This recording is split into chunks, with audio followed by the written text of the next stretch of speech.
Hi and welcome to Fun Friday. I'm Miss Brenda. Our story today is I Need My Monster. Tonight when I looked under the bed for my monster, I found this note instead. Gone fishing, back in a week. Gabe. What was I gonna do? I needed a monster under my bed. How was I supposed to get to sleep if my monster was gone? I tried to sleep, but it wasn't the same without Gabe. I missed his ragged breathing, his nose whistling, and scrabbling of his uncut claws. How would I ever get to sleep without Gabe's familiar, scary noises and his spooky green ooze? It was no use.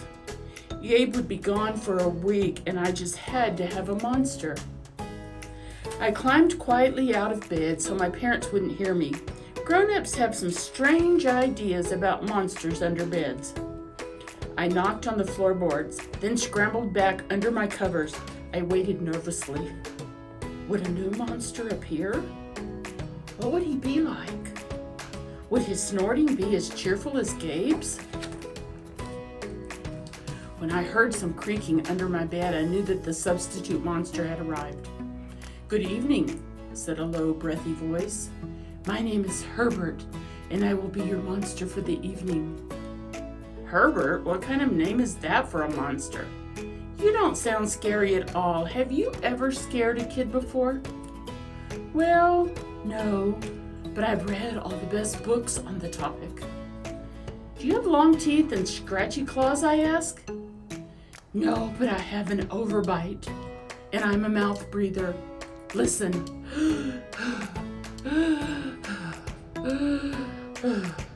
Herbert's panting was kind of scary, but wasn't enough for me. Listen, Herbert, I'm sorry. I just don't think this is going to work. It's nothing personal, but I really need a monster with claws.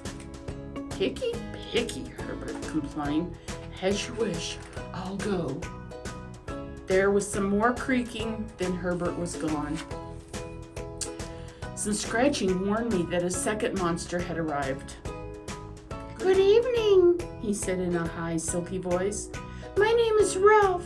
I understand you need a monster with claws. If you would please lean over, I will hold out an arm for inspection." I crouched on the edge of the bed, hoping to see a horrible, scraggy arm with sharp, ragged nails. Instead, I was surprised to see sleekly brushed fur with smooth, shiny claws. "Excuse me, I don't mean to be rude," I asked, "but is that nail polish on your claws?" "Yes, it is," Ralph replied. "I believe professional monsters should always be well groomed." I could tell that this was not going to work either. "I'm sorry to disappoint you, Ralph, but I need a monster with scary claws like Gabe's," I thought. I heard some more scratching and I knew Ralph was gone. A minute later, a third voice from under the bed rasps, "Check out these claws, kid." I gathered my courage and peered over the edge. The claws were impressive, jagged and dark and razor sharp. So far, so good. I was a little nervous. "Could you stick out your tail?" I whispered. "Sure, but don't get scared." I peeked through my fingers at the slimy tail slithering over the foot of my bed. That's when I noticed the bow. "Are you a girl monster?" "Of course I am," she snapped. "I'm Cynthia. Do you have a problem with that?" Yeah, I do," I admitted. "I definitely need a boy monster. Boy monsters are for boys and girl monsters are for girls. Everybody knows that." "Well, aren't you the picky one?" she sniffled, and then she was gone. Was I being too picky? No. I knew that my monster needed to be well-clawed and menacing. The whole point of having a monster, after all, was to keep me in bed, imagining all the scary stuff that could happen if I got out. Then I heard a snuffling noise and some slobbering. A fourth monster was under my bed. Hey, my name's Mac. One look at his claws proved that Mac was a big, scruffy boy monster. I shivered. Maybe this one would work out. Those are excellent claws. Do you have a long tail? I leaned over to see. No, my tail is stumpy, Mac slurped. But I do have an unusually long tongue.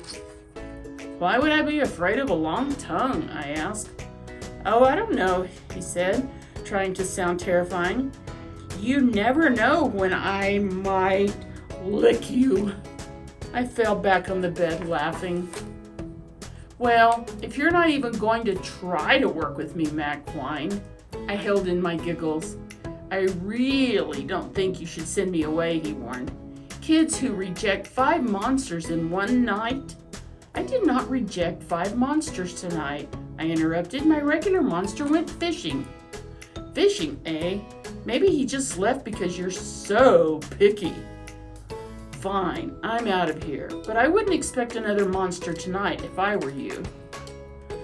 How was I ever going to get to sleep without my monster?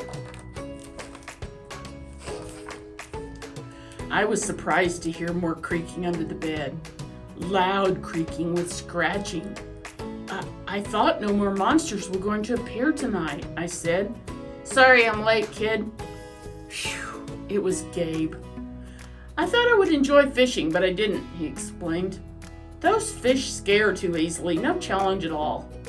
You, however, are challenging, my friend. You're almost too old to be afraid of monsters.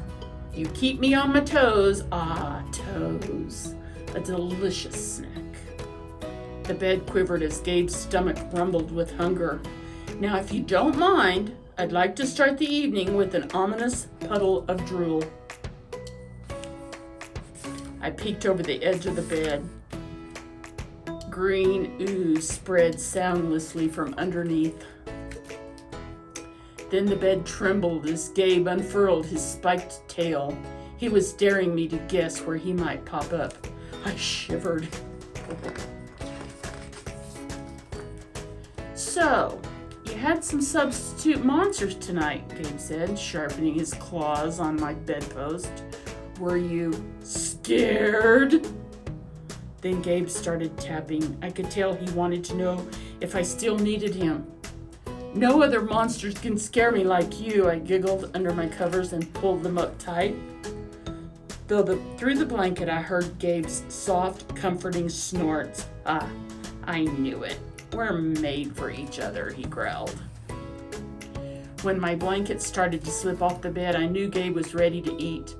Now, if you would please stick out your foot, he said, I'd like to nibble your pinky. I yanked my blanket back up and scrunched my feet in so Gabe couldn't get them. No toes tonight, but you can have this, I offered, pushing a pillow off the bed. I didn't even hear it hit the floor. Gabe was back. The ooze was perfect. Everything was back to normal. I shivered again. I'd be asleep in no time. I hope you enjoyed our story today, and if you did, that you'll share it with your friends and family. And remember, when you support the Children's Hope Foundation, you make it possible for children in our community to receive the specialized medical care that they so desperately need. Thanks. I'll see you again next Friday.